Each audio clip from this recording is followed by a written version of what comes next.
Doctor محمد نصر کی یہ کتاب ہے، صفحہ نمبر 240، بڑی فصاحت، بڑی بلاغت کے ساتھ، بڑی تفصیل کے ساتھ اس پہ معاملات اس میں موجود ہے، کس طرح شیخ صفی الدین جو حضرت علی کے خاندان سے تعلق رکھتے تھے، اس لیے یہ صفی خاندان جو تھا ایران کا، یہ چاہتا تھا کہ شاہ اسماعیل صفوی جو ہے ان کو وہاں کی خلافت سونپی جائے اور وہ سلطان بنے وہاں سے۔ تو پھر یہ تاریخ کی کچھ ایسی چیزیں ہیں جس پر فروعی معاملات کا بھی دخل ہے، ہم اس پر مزید گفتگو نہیں کریں گے، لیکن جو مملوکی سلطنت جو ہے اس کا عثمانی دور میں یہ وہ وقت تھا سلطان سلیم اول کا جب اس میں مملوکی سلطنت عثمانیہ میں ضم ہوئی۔ پھر انتقال خلافت کا معاملہ ہوا، یہ اس وقت جب اس کو مصر کی فتح سے مربوط کیا جاتا ہے۔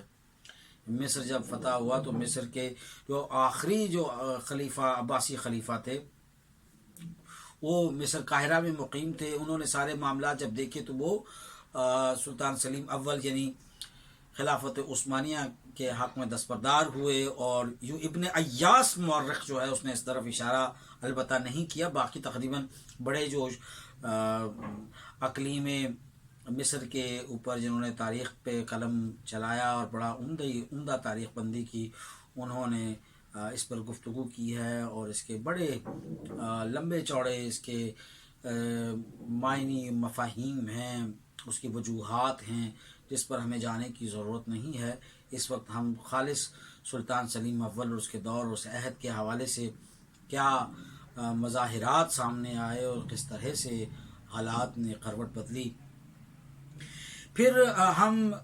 1514 سے یعنی 920 ہجری اور 1514 عیسوی میں جو قاہرہ میں معاملات ہوئے، اس کے بعد پھر آگے دیکھتے ہیں تو انہوں نے پہلی مرتبہ اپنے لقب کے ساتھ خلیفۃ اللہ فی طول العرض و فی الارض کا اطلاق کر کے اس دور کے تمام زمامے جو زمام حکومت ہے اس کے یعنی کہ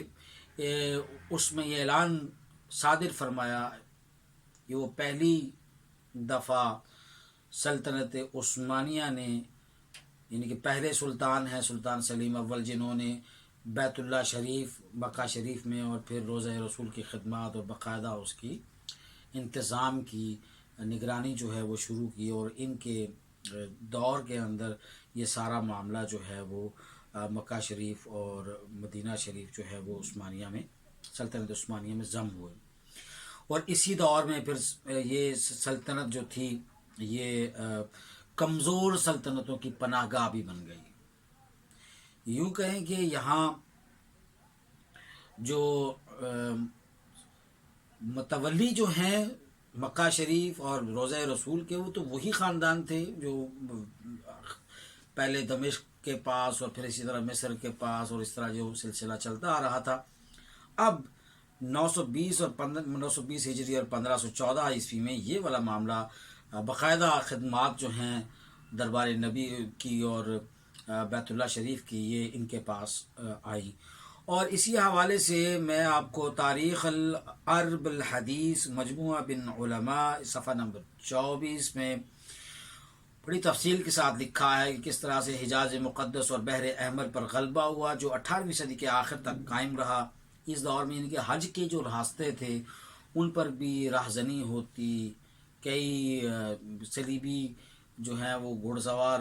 اور کئی پیدل دستوں کو وہ جناب نشانہ بناتے، قافلے کے قافلے جاتے پوری دنیا سے۔ تو اس لیے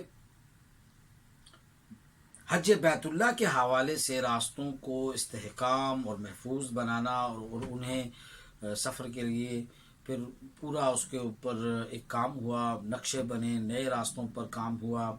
لیکن خیر اس میں دو چار چیزیں ایسی ہیں، حجاز مقدس پر بحر احمر پر جو حملہ ہوا ایک آدھ مرتبہ، اس کے بعد پھر جب عثمانی حکومت نے سلطنت نے سلطان سلیم اول کی خاص اس پر جو نگاہ رہی، اس کے بعد پھر یہ پرتگالی خطرہ ٹل گیا، بحری راستے جو تھے وہ محفوظ ہوئے۔ پھر پرتگالیوں کے ساتھ بھی مارکہ آرائی ہوئی اور بڑی تگڑی قسم کی مارکہ آرائی ہوئی، اور اس میں سلطان سلیم اول جو ہیں انہوں نے ماشاءاللہ بڑی اچھی جنگی حکمت عملی کے ساتھ ان سب کو زیر تلوار کیا۔ پھر اس میں یہ بھی ناقدین نے کہا ہے کہ حجاز مقدس کے جو راستے ہیں اس حوالے سے پرتگالی حملوں کو کا تو معاملہ تھا، لیکن اس طرف سے انہیں انڈونیشیا کی جو خلیج عربی ہے اور جو بحر احمر ہے اس میں اور بھی کچھ ایسے اس وقت کے مزید راستے تھے جہاں سے تو عالم اسلام کو اتفاق اور اتحاد ملتا تھا، وہاں پر انہوں نے توجہ کی اور ایسے راستوں کا انتخاب کیا جس کو ہم کہہ سکتے ہیں کہ راہداریوں کا روٹ کا، کہ جہاں ایک تو ایک اسلامی سلطنت کا دوسری اسلامی سلطنت کے ساتھ تعلق بھی بنے، تجارت کو بھی فروغ ہو اور وہ بڑے محفوظ طریقے سے حج بیت اللہ کے لیے جا سکیں۔ تو یہ ایک بہت بڑا کام تھا سلطان سلیم اول کی زندگی کے حوالے سے، اس کے دور حکومت کے حوالے سے۔ 9 شوال 926 ہجری ہفتہ کی رات یہ ان کا انتقال ہوا اور بیماری کے عالم میں تھے، بستر مرگ پہ ان کا انتقال ہوا۔ ان کے انتقال کی خبر جو ہے وہ خفیہ رکھی گئی جب تک کہ ان کے صاحبزادے وہ نہیں پہنچے۔ کے آنے کے بعد جامع مسجد سلطان فاتح میں ان کا جنازہ پڑھایا گیا اور اسی کے قرب میں ان کو دفن کیا گیا۔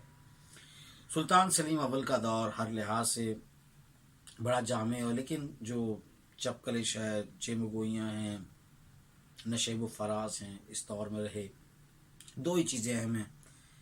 ایک تو پرتگالیوں سے بحر احمر کو محفوظ کرنا، دوسرا انہوں نے پہلی مرتبہ لقب خلیفۃ اللہ فی طول العرض و عرضہا کا اطلاق کیا سلطانی عثمانی سلطنت کے سلطانوں کے حوالے سے ذکر کرتے ہوئے ہم بات کرتے ہیں۔ دوسرا انہی کے دور میں جو بیت اللہ شریف ہے اور روضہ رسول صلی اللہ علیہ وآلہ وسلم جو ہیں وہ خلافت عثمانیہ میں ضم ہوئے۔ مصر کا جو مصر کی ریاست تھی وہ بھی اسی طرح سے سلطنت عثمانیہ میں ضم ہوئی۔ تو یہ ان کے دور کے سارے وہ معارفات ہیں جن کا ہم نے ذکر کیا۔ اب انشاءاللہ اپنی نئی نشست یعنی قسط نمبر 25 کے ساتھ دوبارہ آپ کی خدمت میں حاضر ہوں گے، تب تک کے لیے اجازت دیجیے، اللہ حافظ۔